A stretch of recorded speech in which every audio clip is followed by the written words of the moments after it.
Hello बच्चों। तो आज हम लेंस की क्षमता पढ़ने जा रहे हैं। इससे पहले हमने लेंस मेकर फार्मूला पढ़ा था। तो नेक्स्ट टॉपिक आज हम ये पढ़ते हैं। थोड़ा बिजी चल रहा था, रोज़ वीडियो नहीं आ पा रही, कोशिश करेंगे और फटाफट टॉपिक्स डालें। तो हमारे पास है लेंस की क्षमता। इसको हम पावर ऑफ लेंस भी कहते हैं, पावर ऑफ लेंस। ठीक है। तो लेंस की क्षमता क्या होती है? लेंस की क्षमता उस पर पड़ने वाले प्रकाश की अभिसारित तथा अपसरित करने की कोटि की माप है। तो लेंस करता क्या है? लेंस किसी भी प्रकाश को या तो अपसरित करेगा या तो अभिसारित करेगा, है ना। अभिसारित करना मतलब एक दूसरे की तरफ मोड़ देगा, और अपसरित करने का मतलब क्या है? हो सकता है लेंस दूसरे टाइप का हो। तो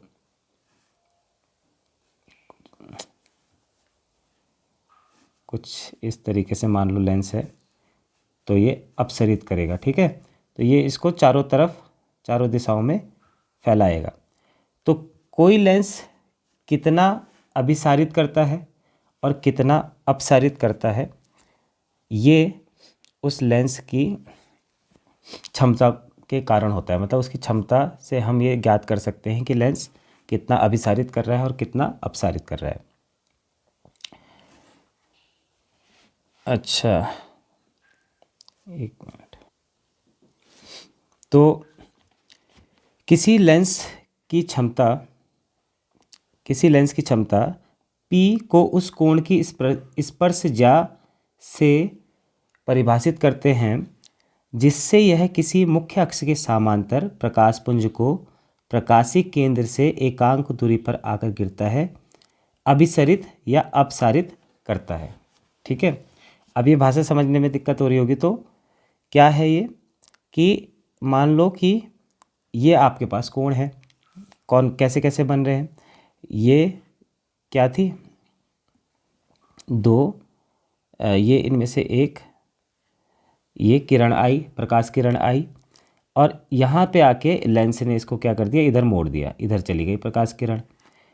तो अब इसको जाना कितना था? जाना चाहिए था यहाँ, ये चली गई यहाँ। तो इसका जो विचलन हो गया ये डेल हो गया। ठीक है। अपनी जगह से ये इतना मुड़ चुकी है, और साथ में ये वाला कोण भी क्या हो गया? डेल हो गया। ठीक है। तो जो स्पर्शज्या होती है वो क्या होती है? टेन थीटा को हम क्या बोलते हैं? स्पर्शज्या। तो ये जो डेल्टा वाला कोण है, इस डेल्टा कोण का जो हम टेन निकालेंगे, टेन डेल्टा, ठीक है, वही क्या होगा? वही इस लेंस की क्षमता होगी। ठीक है। तो अगर हम यहाँ पे निकालने की कोशिश करें लेंस की क्षमता, ठीक है, तो वो टेन डेल्टा हमको निकालना पड़ेगा। अभी हम देखते हैं कैसे निकालते हैं। एक और चीज़ है, जिस लेंस की फोकस दूरी कम होगी वह प्रकाश को ज़्यादा मोड़ेगा, तो उसकी फोकस दूरी, उसकी क्षमता अधिक होगी।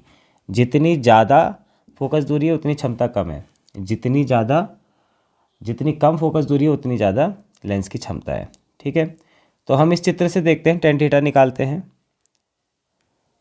टेन थीटा निकालते हैं तो यहाँ पे हम लंब बटे आधार देखेंगे। तो लंब है h और ये है f आधार। ठीक है। तो टेन थीटा देखते हैं, तो टेन थीटा आ जाएगा h/f, ये आ गया। ठीक है। अब इसके बाद क्या है? यदि अगर हम h को 1 मान लें, ठीक है, 1 एकांक के लिए ले लें, ठीक है, क्योंकि हम बात कर रहे हैं एकांक दूरी पर। ठीक है। तो ये h क्या है? ये जो प्रकाशिक केंद्र है उससे एकांक दूरी, यानी 1 सेंटीमीटर, 1 मीटर, इस तरीके से इतनी दूरी पर हमने इसको h को लिया है। तो ये h1 लेंगे तो 10 डेल बराबर हो जाएगा 1/f। ठीक है। और लघु कोणों के लिए हमने कई बार बात की है कि लघु कोणों के लिए 10 डेल्टा बराबर हो जाता है डेल्टा। तो ये बन जाएगा delta is equals to 1/f। ठीक है। तो यही होता है हमारे पास क्या? Power of lens. क्या होता है? Power of lens.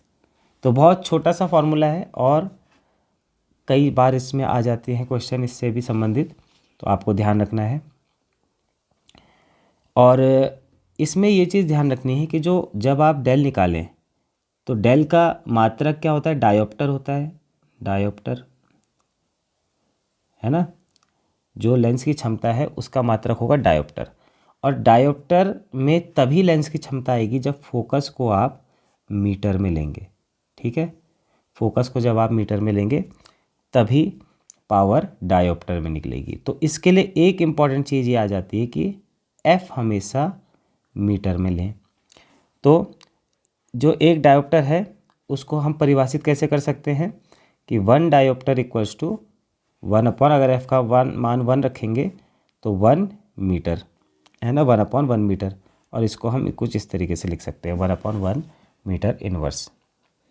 तो कुछ ऐसे देखा जाएगा इसको। फिर हमारे पास आता है उत्तल और अवतल लेंस में क्षमता, ठीक है, दोनों के लिए देख लेते हैं।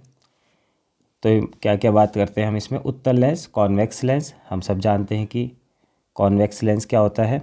कॉन्वेक्स लेंस जिसमें बीच का जो होता है वो सतह उभरी भी होती है और साइड जो होती है वो दबी भी होती है, ठीक है। तो अपवर्तित किरणें अभिसारित होंगी।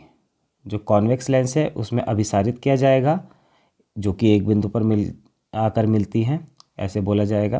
तो इसकी क्षमता हम धनात्मक बोलेंगे, ठीक है। अभिसारित जो हो रही है उसकी क्षमता को धनात्मक माना जाएगा। अवतल कॉनकेव होता है, ये अपसारित करता है किरणों को और इसकी क्षमता ऋणात्मक मानी जाती है। मात्रक अब फोकस दूरी पे निर्भर भी करेगा ना, फोकस दूरी किसकी कैसी है, पॉजिटिव नेगेटिव, तो उस पर यह आ जाएगा। फिर है मात्रक, मात्रक होता है डायोप्टर, ठीक है। और फोकस दूरी को हमेशा मीटर में ही लेना है, यहाँ पे हमको फोकस दूरी को मीटर में ही लेना है, ये बहुत ध्यान रखना है बस। अब हम देखते हैं पतले लेंस, संपर्क में रखे पतले लेंसों का संयोजन। तो सपोज़ यहाँ पे हमारे पास 2 लेंस है, इनको संपर्क में रखा गया है, कुछ इस तरीके से इसका फिगर बनेगा। तो ये इसका फिगर बन रहा है। 2 लेंस है, एक हमने ए लिखा हुआ है, दूसरे को हमने बी लिखा हुआ है। पहले लेंस ए की फोकस दूरी f1 है, दूसरे लेंस की फोकस दूरी f2 है, ठीक है। और ओ जो है, यहाँ पे 2 ओ लिखे हुए हैं, तो ये ओ है, ये क्या है, यहाँ पे वस्तु रखी गई है, ठीक। तो पहले लेंस के लिए क्या देखेंगे, अब हमने क्या कर रखा है, सारी दूरियां, क्योंकि ये बहुत पतले लेंस होते हैं तो हमने सारी दूरी 20 से ही ले रखी है सब, ठीक है। इसमें कोई ज़्यादा कंफ्यूज मत होना, हमने अप्रॉक्सीमेशन में ले रखा है। फिर इसके बाद हमने बोल दिया कि जो पहला लेंस है उसके लिए वस्तु यू पर है, तो पहला जो अपवर्तन होगा उसके कारण जो ए लेंस है, ठीक है, जो ए लेंस है ये प्रतिबिंब बनाएगा यहाँ पर I1 पर, ठीक है। फिर ये जो I1 होगा, ये I1 दूसरे वाले लेंस के लिए वस्तु का कार्य करेगा, जो कि हमने पहले V1 लिखा है ना, तो ये वस्तु का कार्य करेगा। और फिर दूसरा वाला जो लेंस होगा वो I पर फाइनल प्रतिबिंब बनाएगा। तो कुछ इस तरीके से होगा। तो पहला लेंस A I1 पर प्रतिबिंब बनाता है और यह प्रतिबिंब दूसरे लेंस के लिए वस्तु का कार्य करता है। तो जब पहला लेंस जो बन रहा है उसके लिए प्रतिबिंब का सूत्र क्या होगा, हम जानते हैं कि लेंस फार्मूला क्या होता है, लेंस फार्मूला होता है 1/v - 1/u equals to 1/f, ये होता है। तो यहाँ पे सबसे पहले जो प्रतिबिंब बन रहा है, ठीक है, पहला प्रतिबिंब I1 पे है तो वो V1 है, तो पहला जो प्रतिबिंब बन रहा है उसको हमने देखना है। तो V की जगह यहाँ पे आ जाएगा V1, U की जगह U रहेगा और पहले वाले लेंस की फोकस दूरी f1 है तो ये आ जाएगा। तो बन गया हमारे पास ये फार्मूला, ठीक है। मैंने ये नंबरिंग किताब बुक के हिसाब से लिखी हुई है। दूसरे लेंस B द्वारा प्रतिबिंब कैसे बनेगा, अब जो V है, फाइनल वस्तु तो हमने क्या लिखी हुई है, फाइनल वस्तु V पर बना रखी है I, फाइनल जो प्रतिबिंब बन रहा है, ठीक है, वो हमने कहाँ पे बना रखा है, V पर बना रखा है, तो ये V आ जाएगा और वस्तु इसके लिए V1 आएगी, तो वस्तु आ गई V1, 1/v - 1/v1 यहाँ रख दिया। और दूसरे लेंस का प्रतिबिंब f, ठीक है, f2, और दूसरे लेंस का फोकस दूरी f2 आ जाएगी, ठीक है। ये हो गया। अब दोनों समीकरणों को जोड़ देंगे, तो जोड़ेंगे तो मैं बता देता हूँ इसके लिए कि किस तरीके से कैलकुलेशन की जाएगी। यहाँ पे 1/v1 माइनस 1/u ये वाला हिस्सा हमने ले लिया। फिर इसका लेफ्ट हैंड साइड ही हम इसमें जोड़ेंगे, तो ये आ जाएगा 1/v माइनस 1/v1 बराबर 1/f1 प्लस 1/f2, ठीक है। ये आ जाएगा। इसको सॉल्व करेंगे तो 1/v1 से 1/v1 ये वाला कट जाएगा, ये वाला हिस्सा बचेगा, ठीक है, और इधर ये वाला हिस्सा बचेगा। तो ये कुछ इस तरीके से सॉल्व होगा। तो यहाँ पे देखते हैं, जब हम इसने पूरा इसको जोड़ा तो क्या बचेगा हमारे पास, 1/v ये वाला, 1/u ये वाला, और आगे इस साइड राइट हैंड साइड में 1/f1 और प्लस 1/f2। अब हम क्या देखें, जो हमारे पास फार्मूला होता है लेंस फार्मूला, वो ये होता है, ठीक है।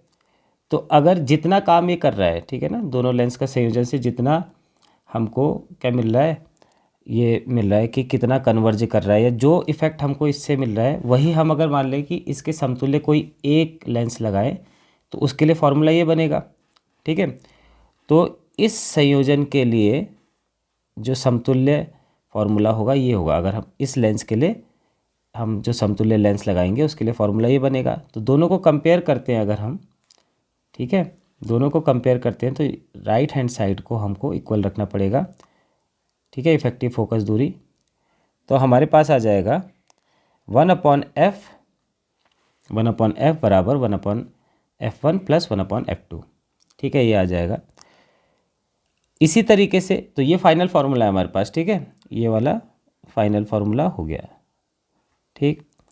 इसी तरीके से अगर हम क्या करते हैं, कई सारे लेंसों को संपर्क में रखें तो इनकी फोकस दूरी लगातार जुड़ती जाएगी इसी तरीके से इनवर्स में, 1/f equals to 1/f1 plus 1/f2 plus 1/f3, इस तरीके से जुड़ती जाएगी। फिर इसके बाद अगर हम लेंस की क्षमताओं के रूप में देखें तो 1/f को p मान सकते हैं, इसको p1 मान सकते हैं, इसको p2 मान सकते हैं, ऐसे चलता जाएगा। तो जो क्षमता होगी नेट क्षमता वो ये बन जाएगी, ठीक है, p equals to p1 plus p2 plus p3, इस तरीके से बन जाएगा। और अगर मैं इसको आवर्धन के टर्म में निकालूं तो आवर्धन के टर्म में मल्टीप्लिकेशन आ जाता है पूरे के पूरे जो भी सारे आवर्धन होंगे इंडिविजुअल लेंस के कारण, तो m1 into m2 into m3 ये जो फार्मूला बन जाता है। तो जो कुल आवर्धन होगा वो इंडिविजुअल आवर्धन के गुणनफल के बराबर होगा। तो हमने लेंस का लगभग सब कुछ पढ़ लिया है। इसके बाद प्रिज्म टॉपिक है, प्रिज्म पढ़ाएंगे, थोड़ी देर में उसका भी वीडियो डाल दूंगा। तो आशा करते हैं कि आपकी पढ़ाई ठीक चल रही होगी। अब एग्ज़ाम पास आने वाले हैं, थोड़ा सीरियसली पढ़ाई करने की ज़रूरत है और पुराने क्वेश्चन सॉल्व करते रहिए, और जो भी दिक्कत होगी आप पूछते रहिए उसमें, जो कमेंट सेक्शन है उसमें पूछिए, या फिर मेरे को पर्सनल मैसेज भी कर सकते हैं। तो अभी के लिए इतना ही, मिलते हैं अगले वीडियो में। Thank you.